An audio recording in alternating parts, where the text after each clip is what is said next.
Hi friends, welcome back to shine date classes. How are you all? I think आप बहुत अच्छे होंगे। फटाफट सभी लोग ऑनलाइन आ जाइए करिए टाइम पर, यही एक अच्छी बात रहेगी आपके लिए, मेरे लिए भी। आप लोग टाइम पर पंक्चुअल नहीं है, ये दिक्कत की बात देखने को मिल रही है। ठीक है, थोड़ा अच्छे से टाइम पर आइए, क्लासेस को अटेंड करिए, तभी सारी चीज़ें आपके लिए हेल्पफुल होंगी और सब कुछ टाइम पे कवर अप हो पाएगा। फिलहाल आज की इस क्लास में हम यहाँ पे आपका सेकेंड पेपर देखेंगे। ठीक है, एजुकेशन पेपर 2। मैंने आपको चैप्टर सेकंड स्टार्ट कर दिया था, जहाँ तक हमने पढ़ा था हम उसके आगे देखेंगे। मैंने पाँच वाला जो विवाद था आपको, वो कंट्रोवर्सी मैंने आपको बताई थी, क्या कारण था, वो सभी मैंने आपको फुल डिटेल में बताया था, नोट्स भी प्रोवाइड किए हुए थे। ठीक है, आप सभी शाइन डेट क्लास बने हुए हैं, लाइक शेयर सब्सक्राइब कोई नहीं भूलेगा, प्लीज़ लाइक शेयर सब्सक्राइब ज़रूर करिए, ताकि आपको हर चीज़ें अच्छे से मिलती रहेंगी, मेरे लिए भी अच्छा रहेगा और आपके लिए भी। टेलीग्राम को ज्वाइन करेंगे तभी सारे PDF मिल पाएंगे, तो लिंक आपको सभी वीडियो में कमेंट बॉक्स में पिन करके मिलेगा, वहाँ से आप ले सकते हैं। चलें आगे, चलिए देखते हैं। होपफुली क्लास इंटरेस्टिंग होगी, समझ में आएगा, यूज़फुल लगेगी। आज का जो टॉपिक है वो है हमारा यहाँ पे मैकॉले का विवरण पत्र 1835। ठीक है, ध्यान रखिएगा 50 नंबर का पेपर है, इंटरेस्टिंग टॉपिक, और सुपर टेट ने बहुत क्वेश्चन यहीं से भर भर के आते हैं। ठीक है, मैकॉले का जो विवरण पत्र है उनके बारे में जानेंगे 1835। चलिए आइए देखते हैं, स्टार्ट करते हैं, लेट्स बिगिन इट।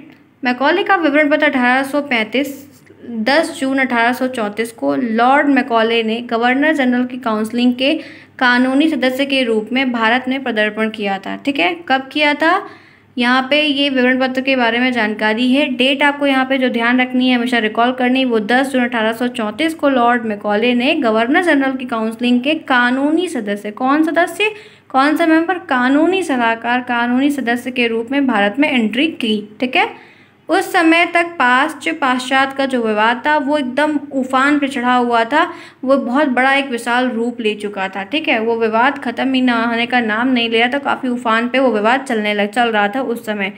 आगे देखते हैं, बैंटिंग को, जो विलियम बैंटिंग उस समय गवर्नर जनरल थे, उनको ये विश्वास था कि मैकॉले जैसा एक प्रकांड विद्वान ही इसी विवाद को, इसी कंट्रोवर्सी को समाप्त कर सकता है, ख़त्म कर सकता है। और इस विचार से उसने मैकॉले को बंगाल की लोक शिक्षा समिति का सभापति नियुक्त कर दिया। बंगाल की लोक शिक्षा समिति का इन्होंने उसको सभापति नियुक्त कर दिया, किसको, मैकॉले को। और फिर उसने मैकॉले से 1813 के आज्ञा पत्र की धारा 43वीं का जो नाटक शुरू हुआ, जो इतना बड़ा ये एक नाटक पूरा क्रिएट हुआ, विवाद क्रिएट हुआ, उनके बारे में उसको पढ़ने के लिए कहा। जो 1 लाख की राशि आवंटित की गई थी उनके व्यय के ऊपर, जो ये पूरा विवाद खड़ा हो गया कि किसके ऊपर व्यय करना चाहिए, कौन उचित है कौन अनुचित है, इन सब के ऊपर उसने किया। और उसने विलियम बैंटिंग ने किसने, मैकॉले से अनुरोध किया कि इस विवाद को ख़त्म करो। ठीक है, कानूनी सलाह का अनुरोध किया कि तुम ही इस विवाद को ख़त्म करो, इसीलिए तुमको इंडिया में बुलाया गया है। तो ये बात मैकॉले को स्टार्टिंग में जब शपथ ले रहे तभी ये बात उनको बताएगी कि तुम्हारा यहाँ आने का क्या उद्देश्य है।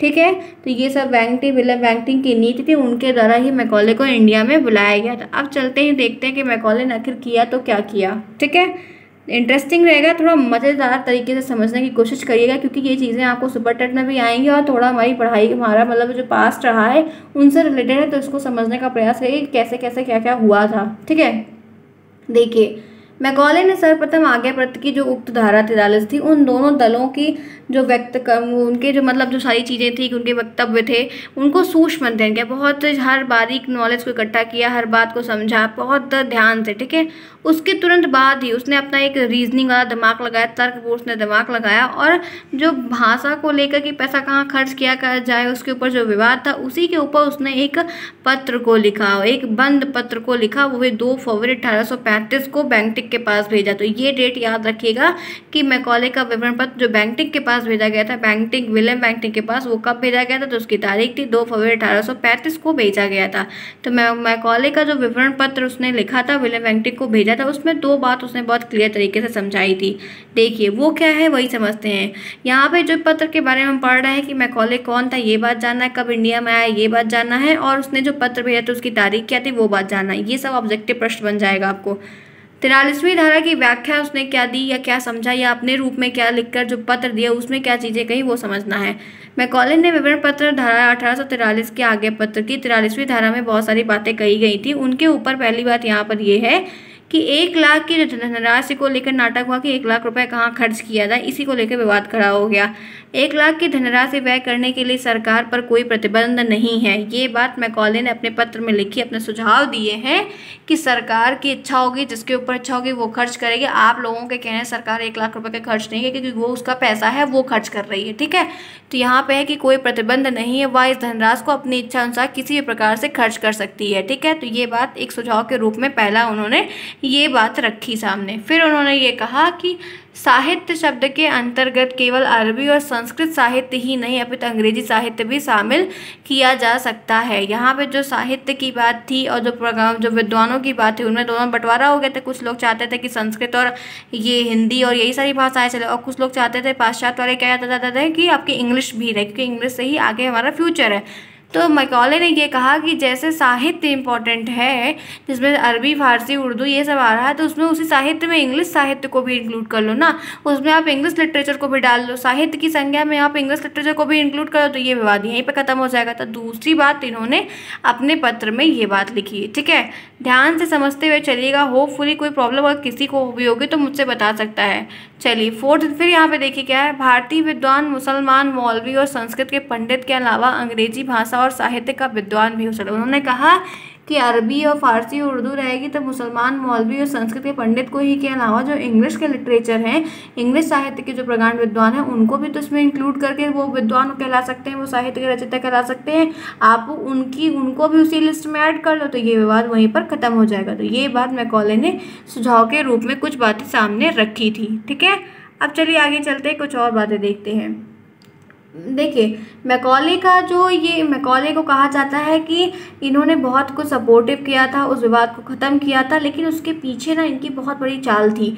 वो चाल क्या थी अभी आपको पता चल जाएगा कि ये जो आप जो सोच रहे हैं कि पाश्चात्य वाले चाहते थे कि इंग्लिश को बढ़ावा मिले, ठीक है, वो अच्छी थी, इंडिया के लिए अच्छी थी, लेकिन जिस तरीके से इंडिया वाले सोच रहे थे, जिस तरीके से ये लोग चाह रहे, उसमें दोनों में फ़र्क है। कि मैकॉले जो बहुत अच्छे दिख रहे हैं ना, इतने अच्छे हैं नहीं हमारे लिए कि ये हमारे लिए बहुत अच्छा कुछ है, हमारा हित है, जो हमारे थाली में ही खाता है ना वो हमारे में ही छेद करके गया है हमारे ऊपर। तो वही बात यहाँ पे है कि इन्होंने क्या किया है, इन्होंने अंग्रेजी पक्ष का और पाश्चात्य का जो सपोर्ट किया वो किस नीति से किया है ये समझना है। देखिए अरबी और संस्कृत की तुलना में अंग्रेजी अधिक उपयोगी और व्यवहारिक है, क्योंकि यह नवीन ज्ञान की कुंजी। ये बात कौन कह रहा है, मैकॉले कह रहा है। किसमें कह रहा है, अपने पत्र में कह रहा है। ठीक है, इन्होंने कहा कि जैसे अरबी और संस्कृत की अगर कंपैरिजन में देखा जाए तो अंग्रेजी जो होती है वो ज़्यादा व्यवहारिक है, वो ज़्यादा उपयोगी है, वो ज़्यादा सपोर्ट है, क्योंकि नवीन ज्ञान, नई नॉलेज की वो कुंजी है। क्योंकि इंग्लिश का ज़माना आ रहा है, मॉडर्नाइजेशन आ रहा है, तो आपको इंग्लिश आना ज़रूरी है। ये बात कही। फिर उन्होंने क्या कहा कि अंग्रेजी इस देश के शासक की भाषा है। अंग्रेजी जो है, जो इस देश पर शासन कर रहा है, क्योंकि अंग्रेजों का कमांड में चला गया था, ईस्ट इंडिया कंपनी हावी हो गई थी, तो जो देश की शासक की भाषा थी वो अंग्रेजी थी। तो भारत के उच्च वर्ग द्वारा बोली भी, बहुत सारे जो और भी शासक थे, जो बड़े बड़े राजा नेता लोग थे, जो राजा महाराजा लोग थे, वो जो उनके द्वारा भी कुछ लोग जो बाहर की हायर एजुकेशन लेके आए, तो उनको इंग्लिश की नॉलेज थी। तो ये पूर्वी समुद्र के व्यापार की भी भाषा बन गई। मतलब बड़े बड़े लोग, भारत के जो उच्च वर्ग के लोग थे, उनकी बोली मानी जाती थी। और जो व्यापार होता था उसमें अलग अलग जगह के लोग आते थे, तो बहुत सारे लोग उसमें जो है इंग्लैंड के बाहर, बहुत जगह से बाहर से आते थे, तो उनको क्या था कि इंग्लिश आती थी। तो ये व्यापार की भी भाषा बन गई। धीरे धीरे इसमें व्यापार में भी इसका फैलाव हो गया कि अरे इंग्लिश का ही काम है, इंग्लिश की ही बात है। तो ये सारी चीज़ें देखने को मिली। तो मैकॉले ने ये बात रखी कि अगर आप इंग्लिश को पढ़ रहे हैं या इंग्लिश का सपोर्ट कर रहे हैं या इंग्लिश को लेकर चल रहे हैं, तो आपको आगे आपके भविष्य में काम में आने के साथ साथ आपको व्यापार कोई करना होगा, तो उसमें भी आपको बहुत ज़्यादा ही मदद देखने को मिलेगी। ठीक है, अभी तो मैकॉले की सारी बात अच्छी लग रही सभी को कि मैकॉले वाकई में हमारे बारे में इतना सोचते थे। चलिए आइए देखते हैं इनके बारे में।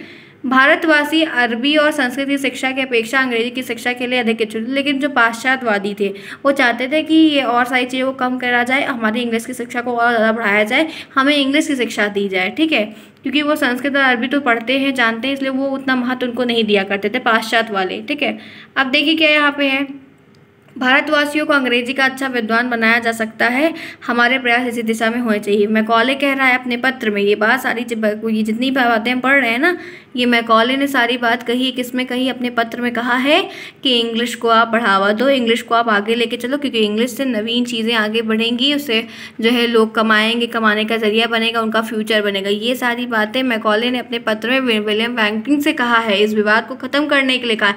अभी मैकॉले बहुत अच्छा लग रहा है, ठीक है, लेकिन इसके मन में जो घात है उसको आप अभी आगे देखेंगे तो लगेगा कि इसके मन में क्या घात था। देखिए, अंग्रेजी की शिक्षा द्वारा इस देश में ऐसे वर्ग का निर्माण किया जा सकता है जो रक्त यानी कि ब्लड और रंग यानी कि रूप भले ही भारतीय हो पर रुचि, विचार, नैतिकता और विद्वत्ता में अंग्रेज हो। समझ में आई बात? फिर से पढ़ रही हूँ, ध्यान से देखिएगा, यही तो मैं आपको समझाना चाह रही थी। देखिए कैसे कैसे ये धूर्त हमारे इंडिया में घुस के हमारे ऊपर ही शासन करने को चले थे। कभी कभी तो इनके लिए अच्छी खासी गालियाँ निकलती हैं। देखिए, अंग्रेजी की शिक्षा द्वारा इस देश में ऐसे वर्ग का निर्माण किया जा सकता है। ये सारी बातें मैकॉले कह रहा है, विलियम बैंटिंग से कह रहा है। जो पत्र उसने 2 फरवरी को दिया तो उसमें ये बात उसने लिखी थी। निर्माण किया जा सकता है रक्त और रंग से। वो पैदा भले भारतीय हुए हो, उनका खून भारतीयों का, उनका रंग भारतीयों का हो, लेकिन जो विचार हो, जो उनकी सोच हो, जो उन्हें मोरालिटी हो, जो उनकी पढ़ाई हो, जो उनकी इंटेलिजेंस हो, वो सब अंग्रेज हो। वो सारी अंग्रेजों के जैसी हो, वो सब अंग्रेज की देन हो। मतलब क्या हो, तो आप इंडियन, ब्लड आप में जो खून दौड़ रहा है वो भारतीय का दौड़ा है, लेकिन आप जैसे अंग्रेज रहते हैं, जैसे अंग्रेज का बिहेवियर है, जैसे अंग्रेज सब कुछ करते हैं, आप उस तरह करो। अंग्रेजों का कल्चर अपनाओ, उनका जो क्रिश्चियन धर्म था उसको अपनाओ। ये उस नाते से आपको ये सारी चीज़ें मुहैया करा रहे थे। ये आपको जो इंग्लिश बहुत चाह रहे थे कि आप इंग्लिश पढ़ो, ये आपको विद्वान नहीं करना चाह रहे थे, ये अपने अनुयायी तैयार करवा रहे थे। ये अपने लिए कि मैंने तुमको सिखाया अपना, और ताकि आप उनके और मुरीद रहें, आप उनके और गुलाम रहें। समझ रहे हैं आप कि मैकॉले कितनी धूर्त नीति से हमारे इंडिया में घुस के ये विवाद का अंत करवाने के लिए था। देखिए, मैकॉले ने यह मत व्यक्त किया कि पाश्चात्य शिक्षा की संस्थाओं पर धन्यवाद करना मूर्खता है। मतलब धन्यवाद नहीं, ध्यान देना बहुत ज़्यादा ही मूर्खता है, क्योंकि पाश्चात्य की शिक्षा के जो लोग थे वो संस्कृत और अरबी के साहित्य को ही लेकर रहना चाहते थे। ठीक है, इसको बंद कर दिया जाए, उन पर ध्यान देना कम कर दिया जाए। इसके स्थान पर अंग्रेजी शिक्षा के माध्यम से शिक्षा प्रदान करने की संस्था का सृजन किया जाए। और मैकॉले का विवरण था 1835 में। ये सारी बातें उसने की कि आप जो है संस्कृत और अरबी को लेके जो चल रहा है उसको बंद करो, अब इंग्लिश का इंस्टीट्यूट खुलवाओ, उसमें इंग्लिश की शिक्षा प्रदान करने के लिए आगे बढ़वाओ। ठीक है, आगे देखते हैं। ये पर्याप्त विचार विमर्श जब सब कुछ चल गया, बाद में विलियम बैंटिंग ने 17 मार्च 1835 को मैकॉले द्वारा जो पत्र प्रस्तुत किया गया था, विवरण पत्र, सभी बातों को स्वीकार कर लिया और मैकॉले के इस शिक्षा नीति की घोषणा की। लगभग 21 वर्षों से जो नाटक चला आ रहा था, ये विवाद 21 साल तक चला है और उसका यहाँ पे अंत हो गया था। कौन सी तारीख थी? ये तारीख आप याद रखिएगा, 17 मार्च 1835 को अंत। ये विलियम बैंटिंग को स्वीकार, जो सारी बातें मैकॉले ने विवरण उनको बैंटिंग को पत्र लिख के भेजा था ना, तो बैंटिंग ने इसके पत्र को पहले से अच्छे से पढ़ा, सब कुछ समझा, उसके बाद 17 मार्च को उसके पत्र को अप्रूवल दे दिया कि हाँ मैकॉले सही कह रहा है, मैकॉले की बात सही है। और इसी समय जो 21 साल से चला आ रहा विवाद था, जो कंट्रोवर्सी थी, ये समाप्त हुई। ठीक है, रहे पाश्चात्य शिक्षा के पीछे चल रहे विवाद को कुछ हद तक समाप्त कर दिया। इसी प्रकार 1835 में मैकॉले के विवरण पत्र की स्वीकृति किए जाने के साथ ही शिक्षा के जो उद्देश्य, जो शिक्षा का ऑब्जेक्टिव था कि शिक्षा किस रास्ते देनी चाहिए, किस तरफ करनी चाहिए, क्या करना चाहिए, साधन माध्यम से निर्धारित हो गई। यही भारतीय शिक्षा के इतिहास की एक महत्वपूर्ण घोषणा थी, जिसने शिक्षा के अस्थिर और अनिश्चित नीति को अपनाने वाले समय के लिए स्थायी बना दिया। हमेशा जो ये निश्चित नहीं था कि 1 लाख रुपये कहाँ खर्चा करें, किन विद्वानों पर, किन साहित्य को बढ़ावा दिया जाए, क्या होगा, ये सारी जो विवाद चला आ रहा था, ये बाद में जाके यहाँ पे लगभग समाप्त देखने को मिला एक तरीके से। ठीक है, आगे चलें। अब यहाँ पे समझते हैं कि ये जो पत्र आप दिए थे, ये जो पत्र मैकॉले ने दिया था बैंटिंग को, उसमें कुछ अच्छी चीज़ें थी, कुछ खराब चीज़ें थी।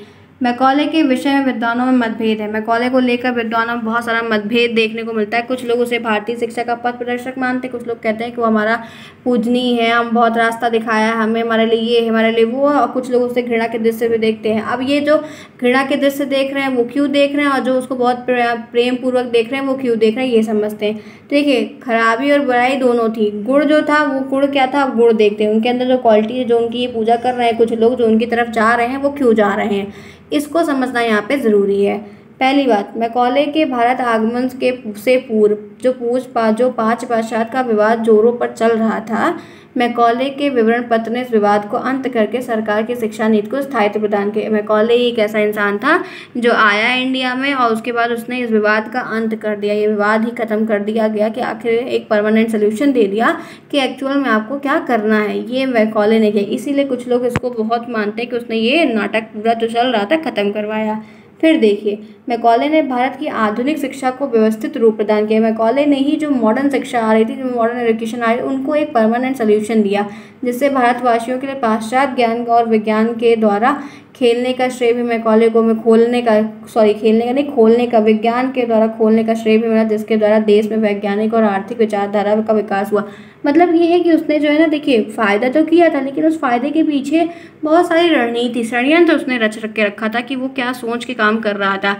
उन्होंने उस मैकॉले ने जो 1 लाख रुपए खर्चा करवाए, वो इंग्लिश को सपोर्टिव किया, उसने विज्ञान को भी सपोर्ट किया, उसने दूसरे को नकारा भी नहीं, लेकिन इनको भी साथ लेकर चलने को कहा था। इसीलिए कुछ लोग इसके अनुयायी हो गए कि मैकॉले ने हमारे लिए ये विवाद खत्म कर दिया, हमारी मदद कर दी, वगैरह वगैरह चीज़ें। ठीक है, तो ये बात दो फीचर, 2 पॉइंट तो मैंने आपको गुण में बता दिए कि लोग जो इनकी पूजा कर रहे या इनके अनुयायी थे वो उनके मुरीद क्यों हुए। ठीक है, अब देखिए, अब बुराइयां देखते हैं। दोष क्या था, ध्यान से देखिएगा।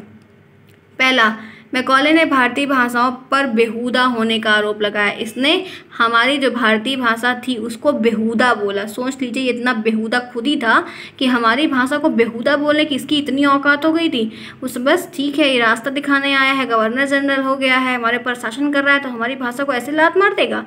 मैकॉले ने भारतीय भाषा को बेहुदा होने का आरोप लगाया। उसने भारतीय भाषाओं को अविकसित और गंवारू और अशक्त बताया। इसने उसको बताया गंवारों की भाषा बोला इसने। ठीक है, मैकॉले ने कहा कि उनमें पाश्चात्य ज्ञान विज्ञान संबंधी ग्रंथों का अनुवाद करने की क्षमता नहीं है। इसने ऐसी बात बोली कि ये ग्रंथ ही सिर्फ लिख सकते हैं, ग्रंथों का ही कर सकते हैं, लेकिन जो संस्कृत की थ्योरी है उसका ये अनुवाद नहीं कर सकते। ये इसने इस तरीके से इज्जत की थी हमारी भारतीय भाषा की। ठीक है, इसीलिए इसके कुछ विरोधी भी खड़े हो गए थे। मैकॉले के विवरण पत्र का महत्वपूर्ण दोष यह है कि उसने अहम के कारण भारतीय संस्कृति और अरबी साहित्य उनका अपमान युक्त दोषारोपण किया। इसने संस्कृत भाषा का और जो अरबी भाषा थी और जो अलग अलग भाषाएं थी जो भारतीय भाषा का बहुत बड़ा इसने उनका अपमान किया था। बहुत गलत तरीके से इनके लिए गलत शब्दों का इस्तेमाल भी किया था। उसने संपूर्ण भारतीय अरब साहित्य जो अरबी साहित्य को अच्छे यूरोपीय पुस्तकालय की अलमारी में रखी हुई पुस्तक उसने बोला कि ये सिर्फ पुस्तकालय में रखे जाने के लिए ही और किसी काबिल नहीं है, ऐसा इसने संबोधित किया था हमारी जो ये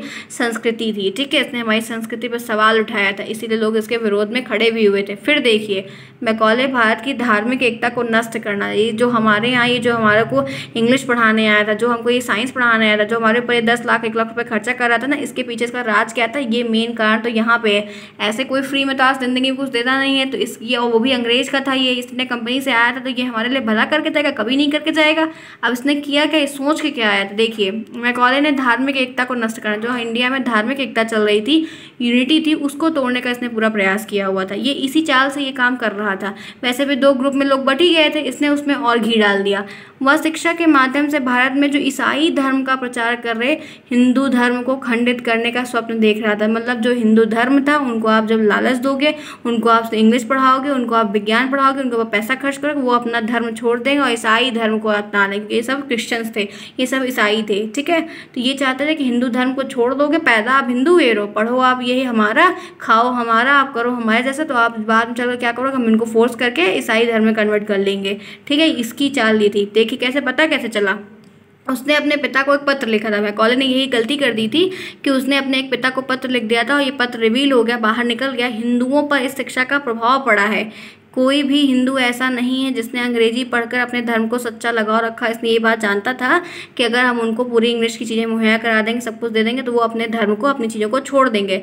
मैकॉले ने पत्र में अपने पिता को लिखा कि मेरा यह दृढ़ विश्वास है कि यदि हमारी शिक्षा नीति सफल हो गई तो 30 वर्ष के भीतर, 30 साल के अंदर भी एक भी भारतीय ऐसा नहीं होगा जो मूर्ति पूजक नहीं रहेगा। मूर्ति पूजा वो छोड़ देगा। वो भारत में जो मूर्ति पूजा होती है, जो भगवान को पूजा जाता है, वो छोड़ देगा। अगर वो मेरी शिक्षा नीति जो मैंने पेश की है, जो विवाद मैंने ख़त्म किया, अगर वो हो गया तो ये सारे लोग कन्वर्ट हो जाएंगे और अपना धर्म, अपनी संस्कृति को छोड़ देंगे। ठीक है, ये पत्र में उसने अपने पिता से लिखा था।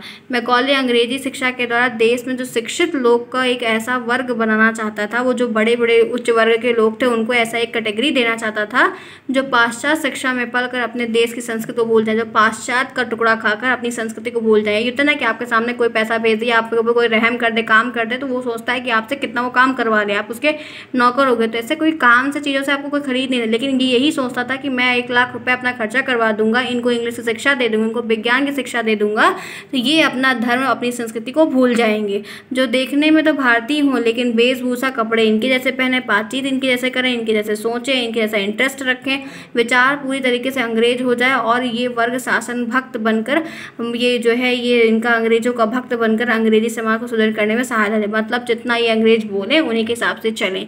ये मैकॉले को सोचने में था। कुछ अंशों में मैकॉले का विश्वास पूर्ण भी हुआ था, कहीं कहीं देखा गया कुछ हद तक ये सफल भी हो रहा था।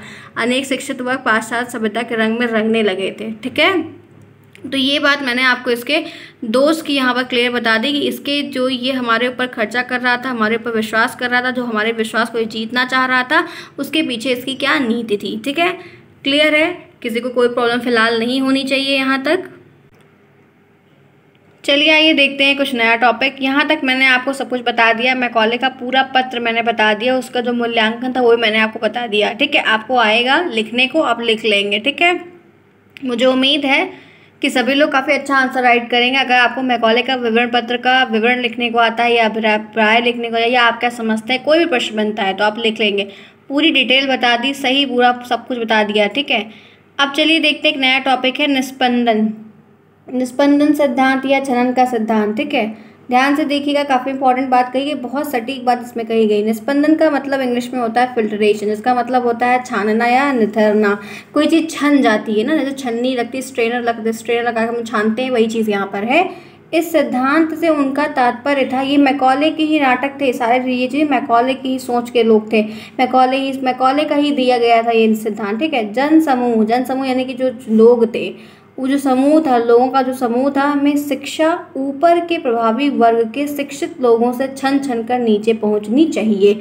मैकॉले ने क्या सोचा, मैकॉले ने सिद्धांत को लॉन्च किया, इस सिद्धांत को फैलाया कि हिंद भारतीय में जो ऊंचे कैटेगरी के लोग थे, जो पैसे वाले थे, जो थोड़ा बाहर से पढ़ के आए थे, भारतीयों में भी ऐसे लोग थे, उन लोगों को आप शिक्षित करो, उन लोगों को आप सपोर्ट करो, उन लोगों से शिक्षा, छोटे गरीब वर्ग के जो लोग थे उन पे छन छन के बूंद टपक टपक के जाएगी। उसने ऐसा बात कहा था। ठीक है, सोच लीजिए, वो सबको शिक्षित नहीं करना चाहता था, वो सबको नहीं पढ़ाना चाहता था, सबको वो इंग्लिश का ज्ञान नहीं देना चाहता, सबको वो साइंस नहीं पढ़ाना चाहता। उसकी नीति क्या थी कि जो भारतीय में उच्च कैटेगरी के लोग हों उनको मुरीद करो। जब वही धर्म को छोड़ देंगे, वही अपनी संस्कृति के खिलाफ हो जाएंगे, जब हम बड़े पे ही कब्जा बना देंगे तो छोटे पे कुछ कर ही नहीं पाएंगे। वो इस सोच में था। तो उसने ये जो सिद्धांत को ले आया, निस्पंदन का सिद्धांत या छनन का सिद्धांत, तो यही है कि बड़े उच्च वर्ग के लोगों को शिक्षा दो तो ये छोटे लोगों में अपने आप ही छन छन कर चली जाएगी। देखिए, मैकॉले ने इसके तहत अधोगामी निस्पंदन का सिद्धांत जिसको कहा जाता है, डाउनवर्ड फिल्ट्रेशन थ्योरी इसका पूरा नाम है, दिया था, जिसके तहत भारत के उच्च और मध्यम वर्ग के एक छोटे से हिस्से को, एक छोटे से सेक्शन को, ठीक है, क्योंकि सारे लोग जो है उस समय एकदम बहुत ही उच्च क्वालिटी के या पैसे वाले नहीं थे, उनको ही शिक्षित करना था, ताकि ऐसा वर्ग, एक ऐसा समूह तैयार हो जाए जो रंग में खून से तो भारतीय हो लेकिन विचार से, नैतिकता से, बुद्धिमत्ता से ब्रिटिश हो जाए। यह वर्ग सरकार तथा आम जनता के मध्य एक कड़ी का कार्य कर सके। ये उन लोगों को, क्योंकि ये उच्च वर्ग के रहेंगे, हिंदू धर्म के रहेंगे, हिंदुस्तानी रहेंगे, तो ये अपने लोगों को भी समझा ले जाएंगे। और ईस्ट इंडिया कंपनी के जो गवर्नर है, ये मैकॉले जैसे लोग हैं, ये उनको कब्जा किए ही हुए, उनकी नीति पे एकदम मन पे हावी हुए हैं, तो ये इनकी भी बात को समझाएंगे, उनको भी समझाएंगे। ठीक है, छोटे वर्ग को भी ये जो अपने साथ ले लेंगे। इनके माध्यम से उनसे भी पाश्चात्य शिक्षा के प्रति रुचि हो जाए। फिर जब आप इन पे कब्जा कर लोगे, बड़े लोगों को आप इंग्लिश की तरफ मुरीद कर लोगे, अपने 1 लाख रुपए जो खर्च कर रहे हो उसमें आप शामिल कर लोगे, तो छोटे वर्ग के जो लोग हैं, जो छोटे हैं, उनके ऊपर ये छन छन कर एक एक बूंद उनके ऊपर जैसा वो करेंगे वैसा ही हूबहू ये भी देख, ये भी बात कही गई है कि ये मैकॉले का ये सोचना था इसके लिए कि अगर आप बड़े उच्च वर्ग के लोग जो बाहर से पढ़ कर आए हैं, समझ के आए हैं, उनको आप पढ़ाओगे, उनको आप जो है जब सामने उनके लालच दोगे, उन पे आप कब्जा कर लोगे, तो छोटे वर्ग के जो लोग हैं जिनके पास पैसा नहीं, गरीब है ना, फिर ये क्या करेंगे, उन्हीं की नकल करने का प्रयास करेंगे। इनको लगेगा कि जब उनको कोई प्रॉब्लम नहीं है तो हम भी कर सकते हैं, जब वो कर रहे हैं तो हम भी करेंगे, उनकी पूरी हूबहू वो नकल करेंगे। ऐसा मैकॉले सोच रहा था। तो मैकॉले ने जो निस्पंदन का सिद्धांत दिया था वो यही सिद्धांत था कि कैसे आप उनको पढ़ाओ, कैसे आप बड़े लोगों को करो, तो ये उसके बाद जो है छन छन के एक एक बूंद टपक कर जो छोटे वर्ग के लोग हैं उसी चीज़ को अनुकरण करेंगे और ये भी वैसे ही हो जाएंगे। तो इनका एक पन दो काम भी हो जाएगा, इनको सबको पैसा भी नहीं खर्च करना होगा, सबको पढ़ाना भी नहीं होगा, क्योंकि वो कैटेगरी के लोग जो थे वो कम ही थे। उन्हीं के ऊपर शिक्षा खर्चा करेंगे, उनको समझाना आसान होगा, फिर उनका देखा देखी छोटे वर्ग के जो लोग हैं वो भी करने लगेंगे। ठीक है, क्लियर है। आज की इस क्लास को हम यहीं पे ओवर करते हैं। मुझे उम्मीद है कि मैंने आपको सही तरीके से समझाया, बताया, सब कुछ अच्छे से डिटेल में समझाया। मैं आपको एक नोट्स दे रही हूँ जिसमें से आपको चीज़ों को हाईलाइट करते हुए अपने साथ लिखना है, समझ के चलना है कहाँ पे प्रश्न आ रहा है। आप एक बार जब नोट्स बना लिया करिए, तो नोट्स पहले आप टेलीग्राम से बना लीजिए, उसके बाद फिर आप फटाफट इसको जो है फास्ट कर दीजिए मेरी वीडियो को, और उसके बाद जहाँ मैंने बताया कि ऑब्जेक्टिव प्रश्न आएगा, यहाँ पे आपको अति लघु उत्तरी लघु उत्तरी आएगा, तो वहाँ पे आप उसको पॉइंट करके मार्क लिख लीजिए कि ये प्रश्न अराइज हो जाएगा।